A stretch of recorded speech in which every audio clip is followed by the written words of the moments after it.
봄에는 꽃과 함께 하나님 찬양해요. 여름에는 뜨거운 햇살 아래 하나님 찬양해요. 가을에는 파란 하늘 아래서 하나님 찬양해요. 겨울에는 아기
나를 사랑해 주시는 하나님, 한 주간도 우리를 밤이나 낮이나 지켜주시고 오늘도 하나님 앞에 나아와 예배드리게 하심에 감사합니다.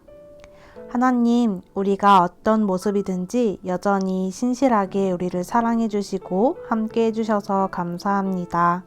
이 놀라운 하나님의 사랑을 기억하며 이 시간 예배하기 원합니다. 오늘은 종려주일입니다. 오늘 예배할 때 우리를 향하신 예수님의 사랑을 다시 한번 기억하고 알아갈 수 있도록 도와주세요. 우리의 마음이 예수님을 닮아가게 하시며 예배의 자리에서 예수님의 성품을 배우고 닮아가는 시간이 되도록 함께 해주세요. 오늘부터 고난주간이 시작됩니다.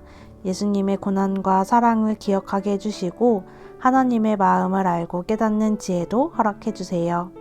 감사드리며 우리를 사랑해 주시는 예수님의 이름으로 기도합니다. 아멘.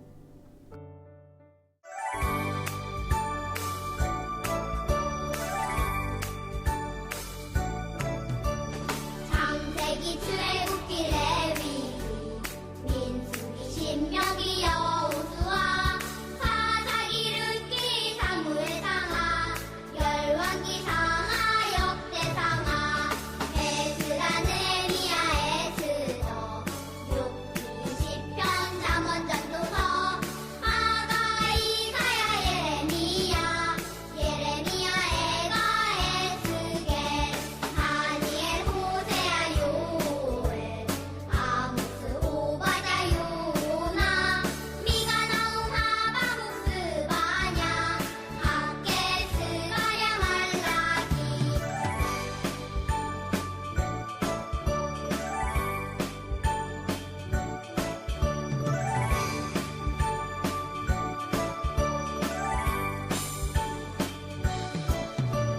마태 마가 누가 요한 사도행전 로마서 고린도 전후 갈라디아서 에베소서 빌립보서 골로새 데살로니가 전후서 디모데 전후 디도서 필레몬 이브리야 고고 베드로 전후 요한일서 유가서 요한계시록 구약 39권에다 신약 27권으로 성경은 66권이다.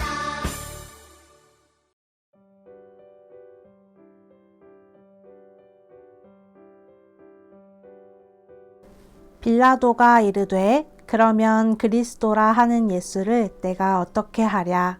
그들이 다 이르되 십자가에 못 박혀야 하겠나이다. 마태복음 27장 22절 말씀.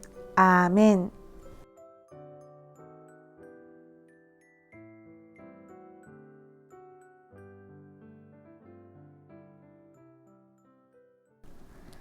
친구들, 오늘은 종려주일이에요. 여기서 종려는 열대나무 종류인 종려나무를 뜻하고 있어요. 예수님께서 예루살렘에 어린 나귀를 타고 들어오실 때 이스라엘 백성들이 종려나무 가지를 흔들면서 예수님을 환영했어요. 그래서 종려주일이라고 부르기 시작했어요. 그 모습이 마태복음 21장 말씀에 담겨 있는데요. 우리 같이 8절과 9절 말씀을 읽어볼까요? 시작! 무리의 대다수는 그들의 겉옷을 길에 펴고 다른 이들은 나뭇가지를 베어 길에 펴고 앞에서 가고 뒤에서 따르는 무리가 소리 높여 이르되 호산나 다윗의 자손이여 찬송하리로다. 주의 이름으로 오시는 이여 가장 높은 곳에서 호산나 하더라. 아멘. 여기 보니까 예루살렘으로 향하는 길에 모여있는 사람들이 자기의 겉옷을 길에 펴고 또 종려나무에 나뭇가지를 펼쳐놓고서 예수님이 밟고 지나갈 수 있도록 해두고 주위에 모여선 사람들은 종려나무 가지를 흔들면서 호산나 다윗의 자손이여 찬송하리로다 이렇게 외치면서 예수님의 입성을 환영하는 장면이 자세하게 기록되어 있어요. 여기서 호산나라는 말은 무슨 뜻이라고 했는지 기억하나요? 우리를 구원하소서라는 뜻이에요. 즉 다윗의 자손이시여 우리를 구원하소서라고 외치고 있는 거예요. 지금 이렇게 8절과 9절의 상황만 보면 누군가 정말 위대한 인물, 힘 있는 인물, 모든 사람을 도와줄 수 있는 사람이 예루살렘으로 들어가고 있는 것 같아요. 그런데 잘 생각해보면 엄청 멋진 모습은 아니었어요. 화려한 레드카펫이나 보석 가득한 바닥이 아니라 그저 흙바닥에 당시의 백성들이 입고 있던 겉옷과 나뭇가지들이 깔려 있는데 이런 환경 가운데서 예수님은 멋진 말이나 가마가 아니라 어린 나귀를 타고 입성하고 계시는 거예요. 바닥에는 옷과 나뭇가지가 깔려 있고 실제로 먼 길을 오시느라 지쳐 있는 예수님이 계시고 또 화려하고 멋진 말이 아니라 어린 나귀 새끼를 타고 오시는 이런 장면은 별로 어울리지 않는 것도 같아요. 그런데 예수님이 이 어린 나귀를 타셨던 이유도 그냥 타신 것은 아니었어요. 스가랴에 적힌 구약 말씀의 예언의 말씀을 그대로 이루기 위해 하신 거였어요. 이 말씀을 보면요. 스가랴라는 선지자는 미래에 오실 메시아를 예언하면서 왕의 오심을 크게 기뻐하고 즐겁게 소리쳐 외치라고 선포하며 기록했어요.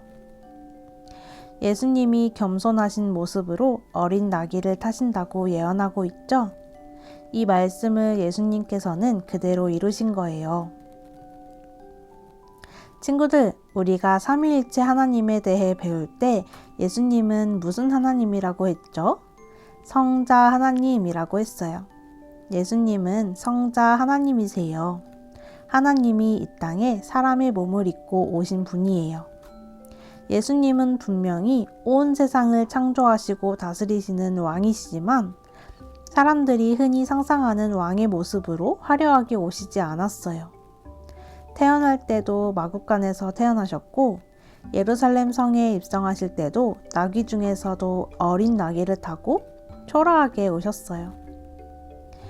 예수님께서 화려한 모습이 아니라 초라한 모습으로 오신 이유는 예수님의 겸손을 나타내기 위함이었어요. 하나님이신 예수님이 이 땅에 사람의 모습으로 내려오신 것 자체가 겸손이고요. 겸손한 모습으로 예루살렘 성에 입성하신 거예요. 친구들, 여기에서 예수님께서 예루살렘 성에 입성하신 이유를 알고 있나요? 바로 십자가에 달리기 위함이에요. 예수님은 하나님이시기 때문에 죄가 전혀 없으신 분이시지만 죄 많은 나를 위해, 나를 구원하시기 위해 십자가에 달려 죽으셨어요.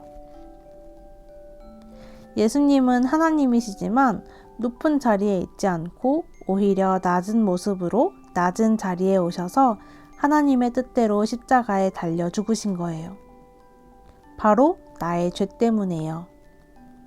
우리 이것을 한번 영상으로 함께 살펴볼까요? 아무리 생각해도 이해가 안 되는 게 당연하지 않겠니? 예수님의 낮아지심, 그 마음을 느끼러 한번 떠나볼까?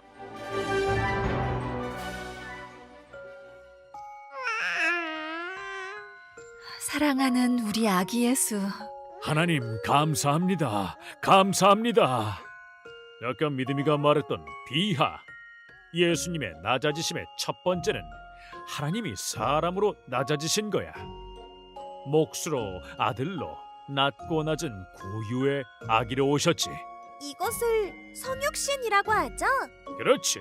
죄인을 구원하시기 위해서 창조주 하나님께서 피조물인 사람의 모습으로 이 땅에 오신 것에서 비하가 시작된 거지. 에이멘 에이멘, 예수님을 잡아가고 있어요. 맞아. 죄 없으신 예수님이 사람으로 오셔서 율법 아래 거하시고 십자가를 지시는 고난과 고통을 겪어야 했던 것이 예수님의 낮아지심 두 번째 발걸음이야. 자기를 메시아라고 하는 저 예수를 십자가에 못 박아라. 메시아라면 지금이라도 스스로를 구원해 보시지. 아니, 우리를 속인 거야? 유대의 왕처럼 말하더니 지금 꼴이 아주 우습구나. 스스로 하나님이라고 거짓말하는 예수를 십자가에 못 박아라. 못 박아라, 못 박아라. 저 예수라는 자의 죄목을 찾을 수가 없는데 십자가 형벌을 내리지 않으면 저 성난 백성들이 가만히 있지 않을 텐데. 어쩔 수 없지. 십자가 저형을 내리는 수밖에. 참 하나님이시지만 결국 예수님은 대제사장, 장로들, 백성과 로마 총독, 빌라도에게까지 모두에게 버림을 받으셨네요. 에이멘. 비하의 세 번째는 참 하나님이신 예수님이 십자가에서 죽으신 것일까요? 맞아. 십자가 사건도 예수님의 낮아지심을 보여주고 있지. 여기 한번 볼래? 이사야 53장 말씀이네요. 이 말씀은 예수님이 오시기 약 700년 전에 우리를 위해 어떤 고난을 받게 되실지 이사야를 통해 예언하신 말씀이야. 그라는 글자 대신 예수님을 넣어 읽어볼래? 예수님은 멸시를 받아 사람들에게 버림받았으며 예수님이 징계를 받음으로 우리는 평화를 누리고 예수님이 채찍에 맞음으로 우리는 나음을 받았도다. 아, 정말이네요. 나의 하나님, 나의 하나님, 어찌하여 나를 버리셨나이까? 거룩하신 하나님은 죄를 용납하실 수 없으시기에 모든 죄의 책임을 짊어지신 예수님이 죄의 값을 감당함으로 십자가에서 죽게 하셨지. 우리 빌립보서 2장 말씀도 함께 읽어볼까? 그는 근본 하나님의 본체시나 하나님과 동등됨을 취할 것으로 여기지 아니하시고 오히려 자기를 비워 종의 형체를 가지사 사람들과 같이 되셨고 사람의 모양으로 나타나사 자기를 낮추시고 죽기까지 복종하셨으니 곧 십자가에 죽으심이라. 예수님이 낮아지신 것은 누구의 강요에 의해서 억지로 하신 것이 아니라 우리를 구원하시기 위해 사랑으로 스스로 낮아지신 거네요. 그렇지. 우리를 구원하시려는 하나님의 뜻에 순종하심으로 나아가셨지. 여긴 예수님이 십자가에 돌아가시고 장사된 무덤이네요. 참빛이신 예수님이 어둠의 권세인 무덤에 계셨던 거란다. 저 캄캄한 곳에 3일 동안 계셨잖아요. 이처럼 예수님은 우리의 구원을 위해 점점 더 스스로 낮아지시고 점점 더 자기를 부인하셨던 거군요. 믿음아, 사랑아, 예수님? 예수님! 내가 낮은 자로 이 땅에 온 이유가 이해가 되지 않는다고 했지. 나의 목적과 이유는 단 한 가지란다. 바로 죄에서 너희를 구원하고 하나님의 자녀로 삼기 위함이란다. 예수님, 정말 감사해요. 저 진짜 이전과는 다른 삶을 살 거예요. 저도요. 겸손하신 예수님을 본받아 나를 내려놓고 낮은 마음과 태도로 다른 사람을 섬기는 제가 될 거예요. 그래. 우리 사랑이 믿음이가 앞으로 세상에 나를 모르는 친구들에게 내가 너희를 죽기까지 사랑한다고, 내가 기다리고 있다고, 내가 너와 함께할 거라고 꼭 전해주렴. 네, 예수님. 자, 그럼 우리 세상을 향해 출발해 볼까? Let's go! 친구들, 예수님의 십자가 고난은 버림받는 고난이었어요. 예수님은 모두에게 버림받으셨어요. 먼저는 종교 지도자들인 대제사장들에게도 버림을 받으셨고요. 두 번째로는 예수님은 백성들에게도 버림받으셨어요. 세 번째로 예수님은 로마 총독인 빌라도에게 버림을 받으셨어요. 예수님은 모든 사람에게 버림받으시고 십자가에 못 박히셨어요. 예수님이 십자가에서 죽으신 이유는 우리 모두의 죄 때문이에요. 거룩하신 하나님은 죄가 있는 우리와 함께 할 수 없는데 우리를 너무 사랑하셔서 그 모든 죄를 예수님이 대신 짊어지게 하셨어요. 예수님은 이 모든 것을 능히 피할 수 있지만 스스로 버림받음을 택하셨어요. 그 이유는 딱 한 가지예요. 그래야 우리를 구원할 수 있기 때문이에요. 예수님이 모든 죄를 대신해 십자가에서 죽으셔야 우리가 하나님과 가까워질 수 있기 때문이에요. 예수님의 버림받으심으로 우리는 하나님께 받아들여졌어요. 이것은 정말 놀라운 사랑이에요. 친구들, 오늘은 종려주일이에요. 예수님이 가장 겸손하고 가장 낮은 모습으로 모두에게 버림받아 십자가에 달려 돌아가시기 위해 예루살렘으로 들어오신 날을 기념하는 주일이에요. 또 내일부터 한 주간 예수님의 십자가 고난과 죽음을 기억하는 고난주간이 시작돼요. 어린 나귀를 타고 가장 낮고 겸손하게 들어오시는 예수님을 마음 깊이 묵상하고 나를 위해 십자가 죽음까지 감당하신 예수님의 사랑을 믿음으로 고백하는 이번 주 한 주간이 되기를 소망합니다. 이 시간 예수님의 사랑을 기억하며 눈 감고 같이 기도해 볼까요?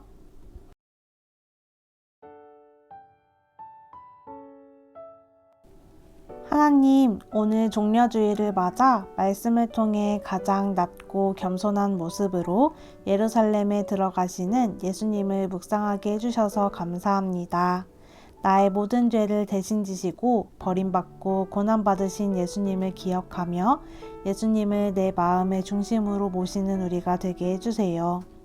이번 한 주간 날 위해 십자가 지신 예수님의 사랑을 생각하고 감사하는 마음으로 말씀에 순종하며 살아갈 수 있도록 도와주세요. 십자가에 달려 죽기까지 우리를 사랑하신 예수님의 이름으로 기도합니다. 아멘. 나는 구원열차 올라타고서 하늘 날아가지요. 죄악력 벗어나 달려가다가 다시 내리지 않죠. 문제를 풀며 정리해요. 다음 중 예수님이 낮아지신 모습이 아닌 것은 무엇인가요? 1번 사람의 몸이 되어 태어나심, 2번 십자가에 달리심, 3번 죽으시고 무덤에 3일 동안 계심, 4번 부활하심.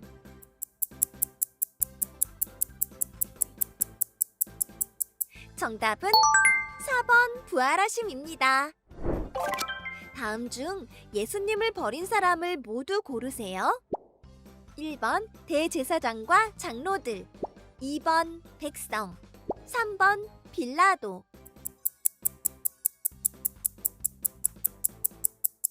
정답은 1번 대제사장과 장로들, 2번 백성들, 3번 빌라도입니다. 다음 시간에 또 만나요. 샬롬!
하나님